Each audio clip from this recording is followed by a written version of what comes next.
Governor, huh? Not mayor? No, I just we feel had you like pegged for mayor. No, I just need more impact. Is that it? I think so you're moving up? Yeah, and I think you're pretty easy to beat. It's the hair, isn't it? It's the hair, Yeah, right. it Now, is. Yeah, I get have it. pretty good hair. So let's start right in on the election. Obviously, you're a politician, so you have something to say about it. How do you look at what's happened? And then we're going to talk specifically about California, because you're lieutenant governor, which I always forget, but you are. But tell us a little bit about your thoughts on where we are right now and what we do. One of the things, it's interesting. I was reminding myself, thinking the other day, what happened, right? We're all lamenting at what happened, and everybody is slicing this election. And is it economic anxiety? Was it nativism, xenophobia? What world are we living in? But I remember a conversation I had many, many years ago, of all people, with Bill Clinton. It was not a one-on-one conversation, but it was a room like this. And he said something that's really stuck with me. He said, given the choice, the American people will always support strong and wrong versus weak and right.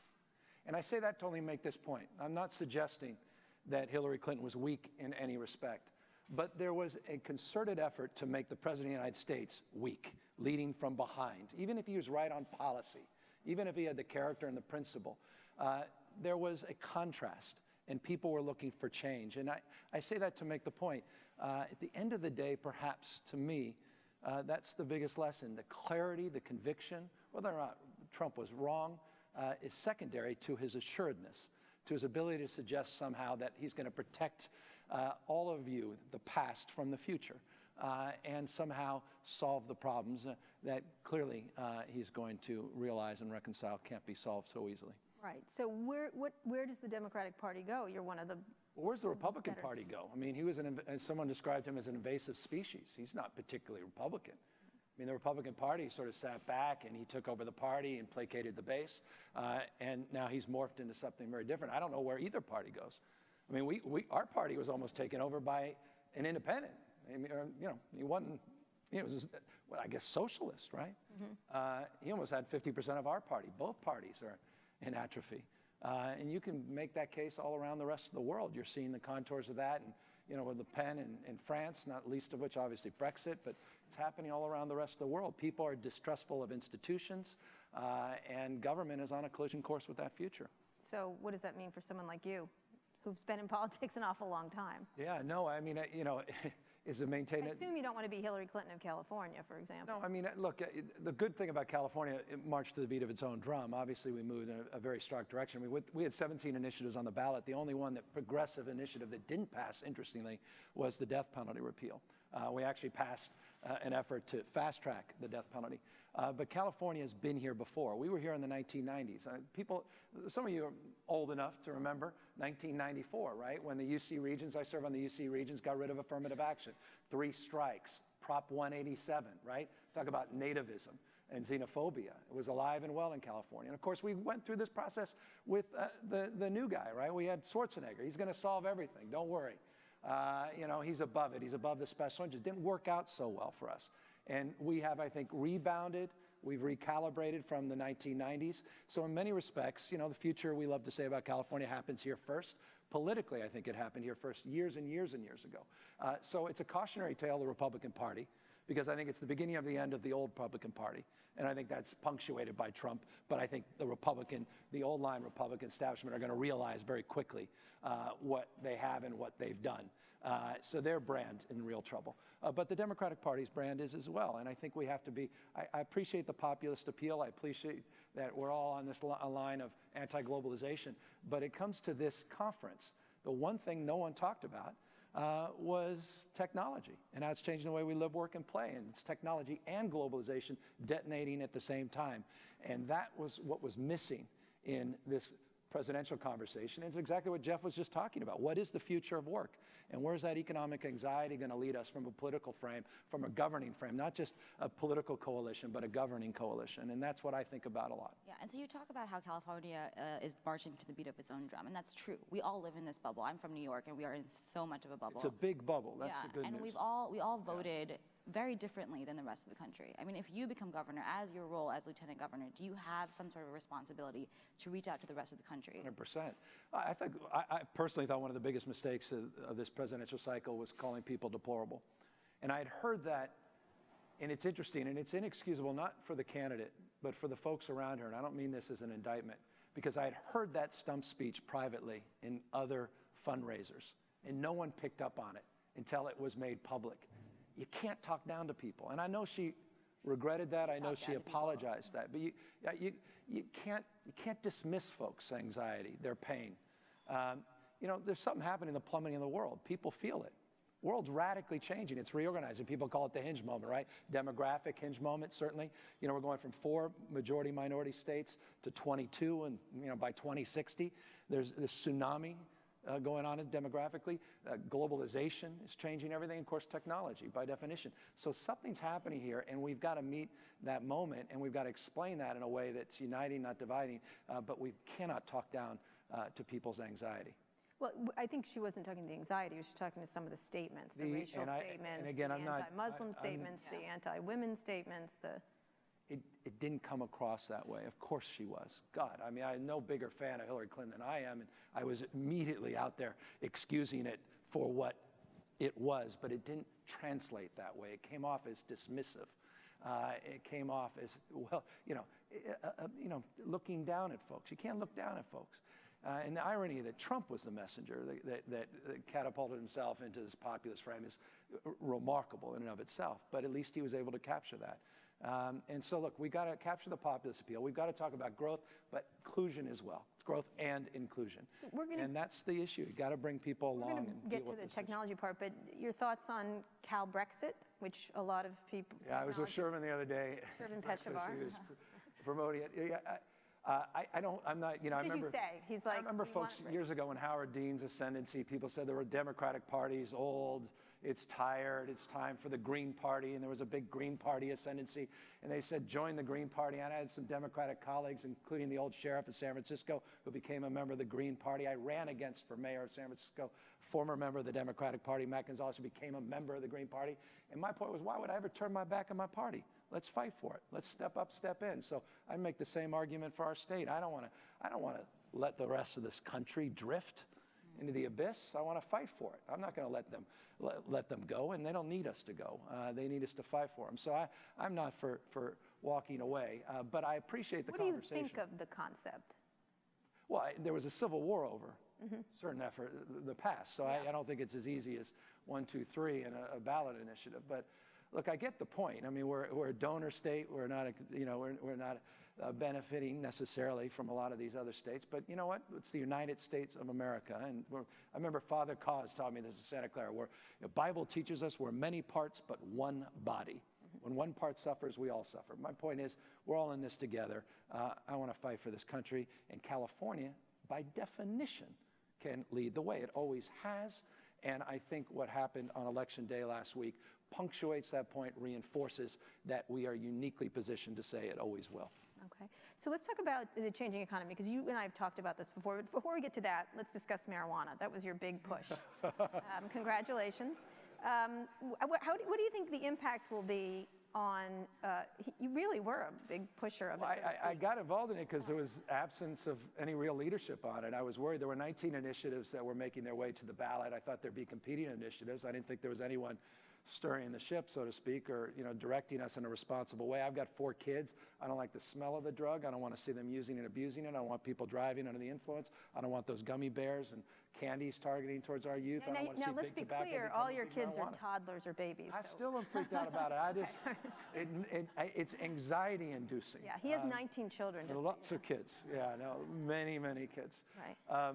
That said, I'm not pro-marijuana. I'm anti-prohibition. And back to California as a cause and a movement, for me, this was bigger than California. I think the war on marijuana is all but over. I think the war on drugs cannot be sustained without a war on marijuana. And for me, that's a social justice issue. It's a criminal justice issue. It's a racial justice issue. So I get righteous about this. There are 1 million human beings today in California who could get their records cleared or expunged. In a competitive world where it's hard enough to get a job, and you've got that permanent record, the ability to expunge that, to clear it, is a big deal. 6,000 human beings cannot hug their kids tonight because they're in jail related to nonviolent marijuana issues. and they can now have their sentences reduced. I think it's a big damn Say deal. nothing of the taxes Governor Newsom could use. Well, now there's and the that too. businesses, yeah. But I don't want to make this California's next gold rush. This, again, was a social justice issue. Let's regulate it. Let's tax it for adult use. Let's not condone its use by kids. This is not a healthy drug for kids. Brain development 0 to 24, arguably 26. It is a big, big issue. We have got to address that. We cannot celebrate its abuse, particularly with our kids. That said, if you want to substitute that second shot of Jack Daniels for a little vape at home, God bless you, and I think perhaps you're a little bit healthier in that. We want to get the taxes that currently are going to the local drug dealer and going back to the cartels. Let's get these cartels out of business in California. Let's change our relationship with Mexico and Latin America. Let's get these corner drug dealers that don't card your kids off the street. And let's get to this issue in a very thoughtful and judicious way. And I think we began that process. But legalization is not an act that occurred last week. It's a process that will unfold over the course of many, many years.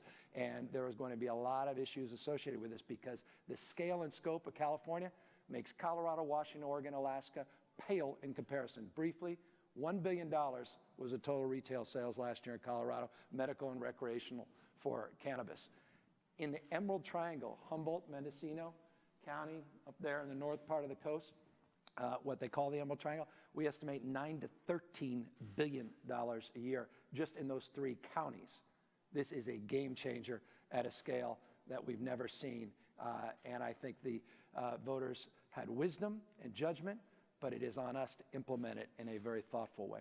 You mentioned Mexico. I mean, Trump has this plan to deport 3 million immigrants, I think, is what he said. Workers. About the same that Obama's deported since he's become president, 2.7 million. But would you cooperate with his plan to deport? We are in a sanctuary city, the same sanctuary status that Rudy Giuliani himself promoted. I want to remind you, Yes. Rudy Giuliani himself promoted quite eloquently as mayor of New York. Let's be fair. He's since become a hobgoblin, so so there's that.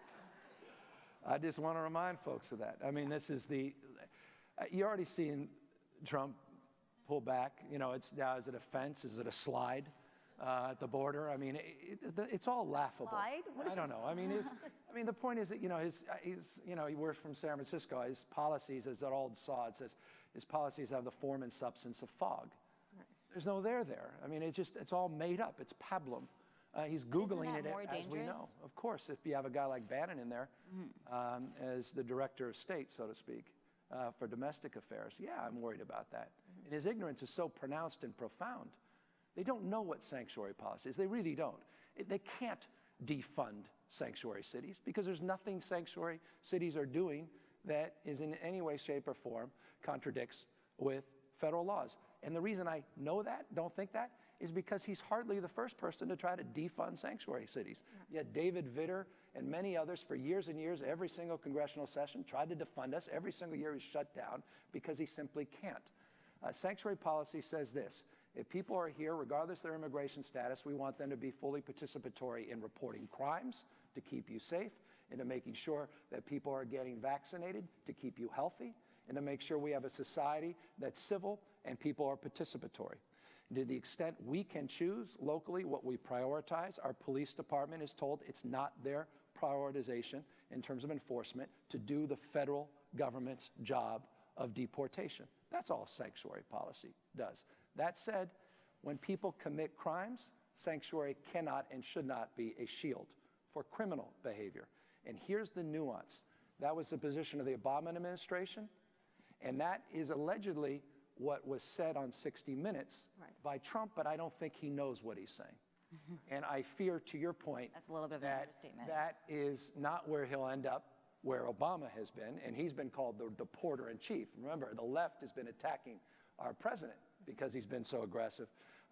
Clearly, Trump has to distinguish himself, and that is where we have to be vigilant and aggressive and make sure we push back. One of the issues around this is jobs, and the jobs that Americans don't want to do. A lot of the rhetoric around the election. Let's move to the gig economy, because this is something, again, that you've talked about. And you've talked about it we talked about it a year ago, the year before, is the idea of work designation and how it has to change. Obviously, California's been the center of this with we just had Stacey on stage, Uber, Lyft, there's so many of them, and many of them are started here. Yeah. So talk a little bit about the nature of work, because a lot of people feel no one's going to have regular jobs anymore. The challenges of technology, of robotics. I mean, a lot of people say about the Tesla factory, which Johana knows all about, full of robots, full of it's great to have it here. I'll have you believe it's full of robots. Yeah, I'll have you believe. This is the issue that this figuratively keeps me up at night. It's the issue none of us are talking about, right? A world that's going mobile, local, social, cloud, crowd, a world where, again, the nature of work, as you say, is radically changing. And it's, these participation platforms, these coordination platforms, it's all about peak production. Tom Friedman refers to this world as a 401k world, right? Defined contribution, no longer defined benefit. And an on-demand economy, then I imagine, requires a different kind of framework as it relates to workforce development. It would require on-demand education, which means you have to radically rethink the old 18th century education system and make it more relevant to the world now we're living in. So it's a world of paralysis, taxi cab industry contrasted by rebirth, your Uber example, right? Going from something old to something new. And those whitewaters of change are being felt disproportionately in our Rust Belt, in the Central Valley in California. Again, if this were an electoral college, California would not be thinking we're doing all that great. Right. With all due respect, we would have lost this election. We just have the population on the coast, right? Primarily a coastal economy and an inland economy, living in two different worlds in the same state. None of us are talking about this. The question we don't ask, and as a consequence we don't answer, is what world are we living in? What are the trend lines that define this world? How can we, as Californians, take advantage of those trend lines? And I will say this with respect. I serve on the UC, as I noted a moment ago, and the CSU, we're just paving over the old cow path. I made a comment the other day that was not well received. I said, we were sitting there patting ourselves on the back saying, we run the Shanghai Index, we got this and that, we're this celebrate. I said, it reminds me of what the Kodak board of directors must have sounded like, 20 years ago, right? We got this.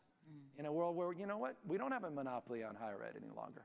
You've seen the contours that change in General Assembly, all these new ways of, people, they're not interested in a degree anymore. That's not a proxy for a job. It almost guarantees one thing, debt. So again, it's a new conversation.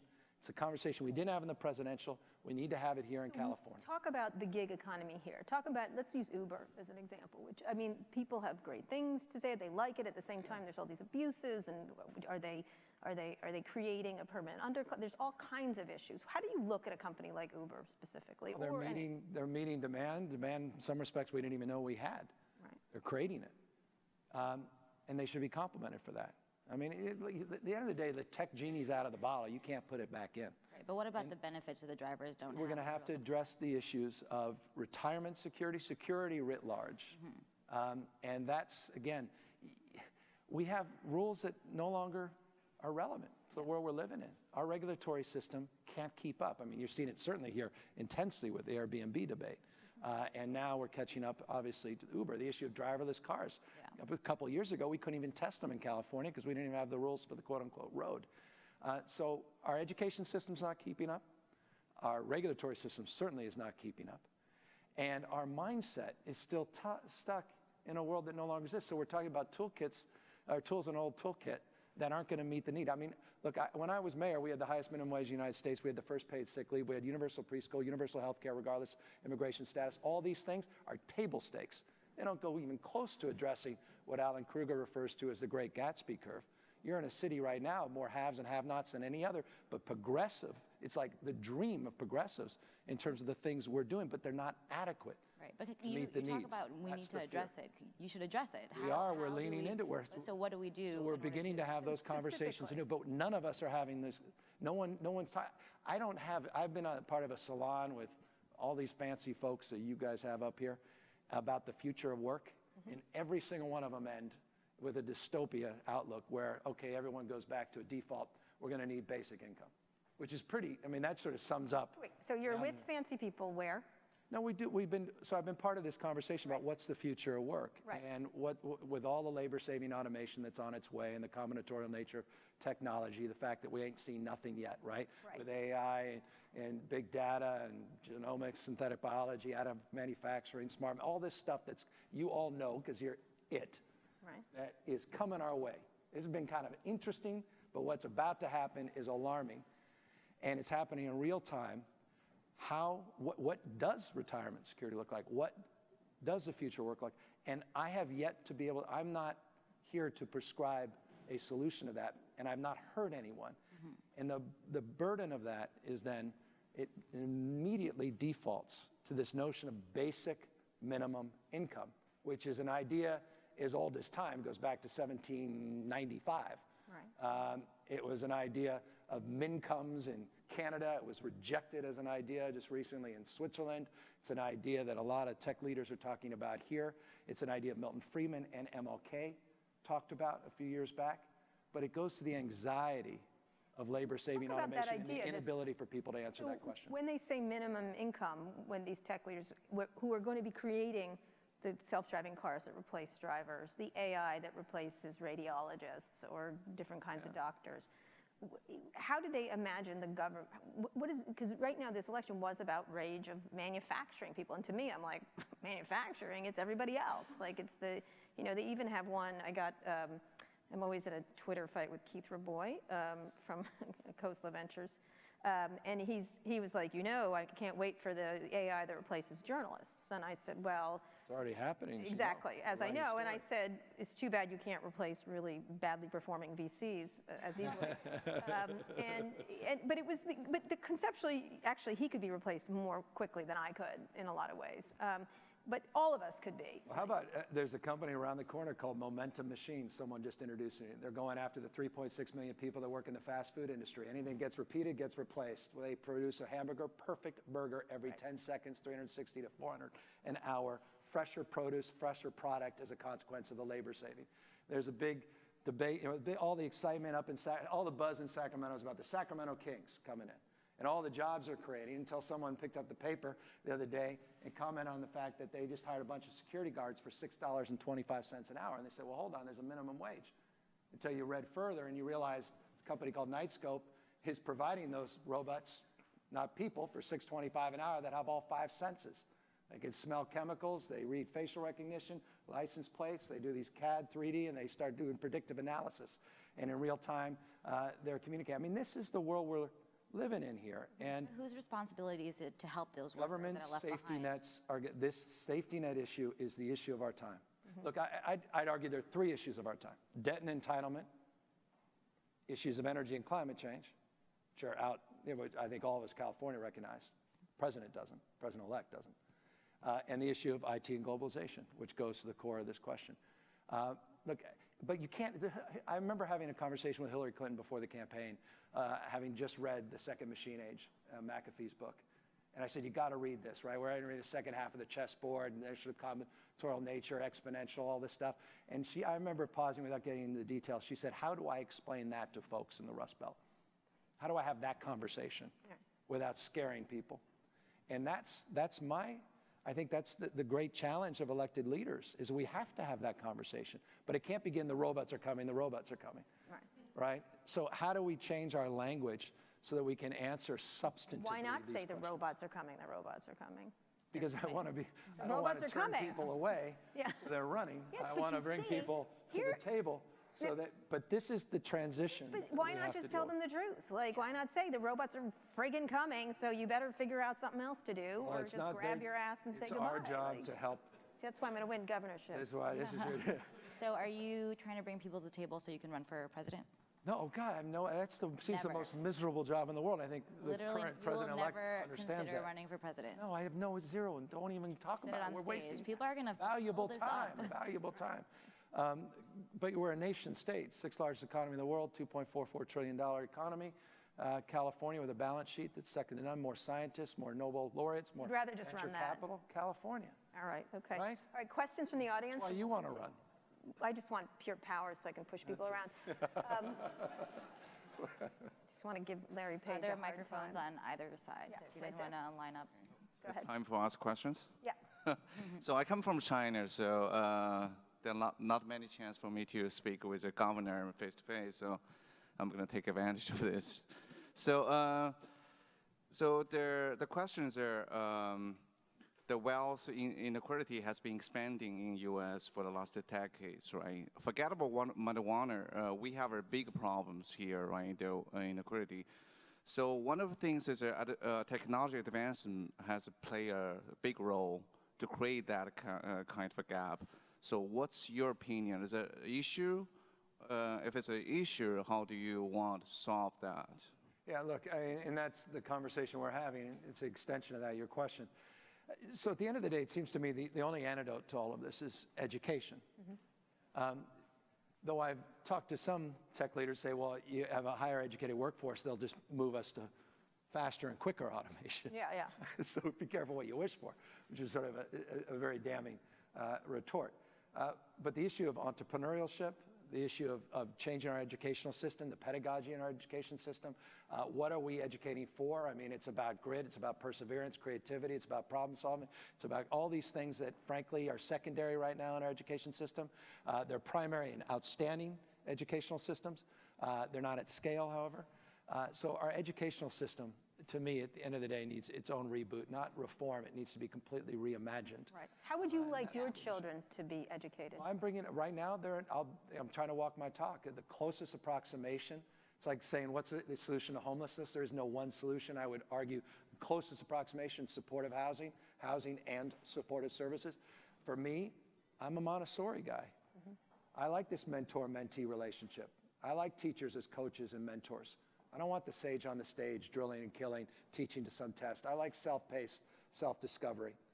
I think everybody in a classroom has to have an individualized learning plan. Technology can afford that. Technology, though, is not a teacher, it's a tool. To be careful about overindulgent on the MOOC discussion.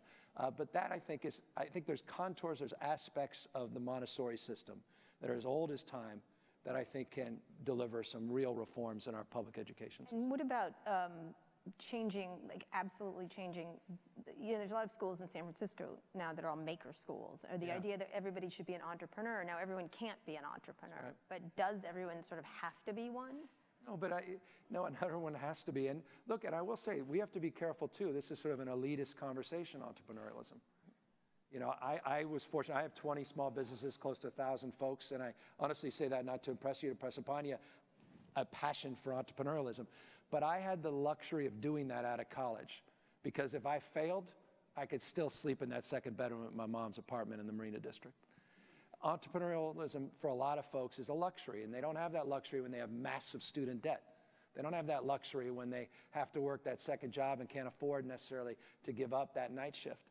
And so we have to be careful about that. That said, those entrepreneurial tendencies and those maker tendencies are critical to restore those vocational framework that we've lost so much of, are critical to restore. Germany, of course, is a wonderful example of that. California, we've been leaning modestly into that direction, but the one great golden goose of California is not the UCs and CSUs. It gets so much attention. They'll take care of themselves reasonably. It's the community college system. It is the backbone of our education system.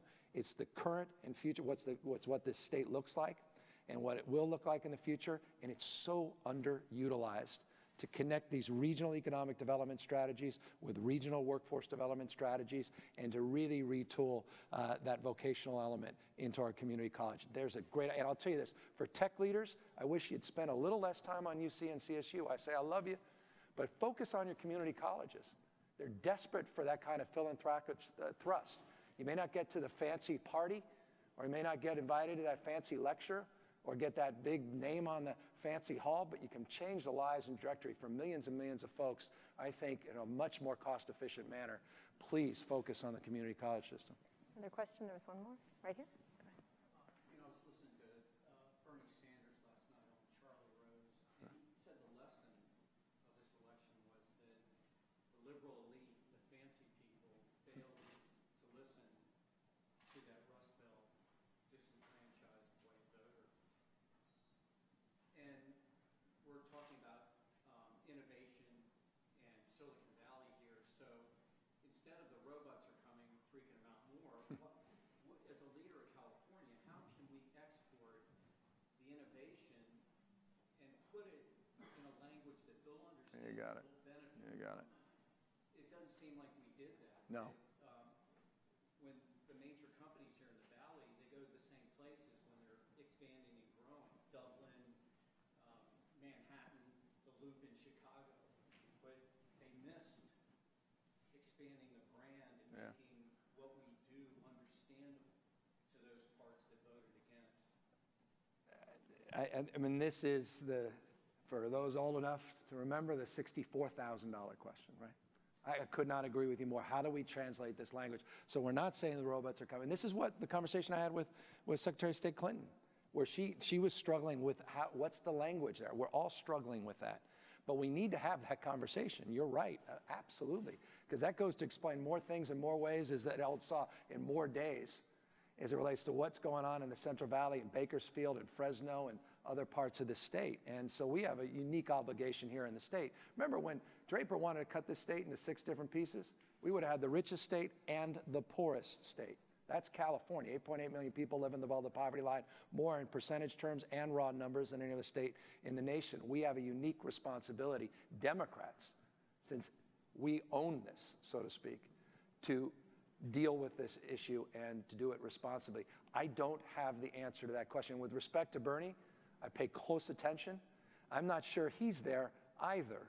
And so we've got, I think, our work cut out for us, and that's exactly where we need to go. Would it be pro bono to bring TaskRabbit and Uber to those rural counties in Wisconsin and Pennsylvania and Michigan, or bring Smart and Connected to Modesto and San Joaquin Valley?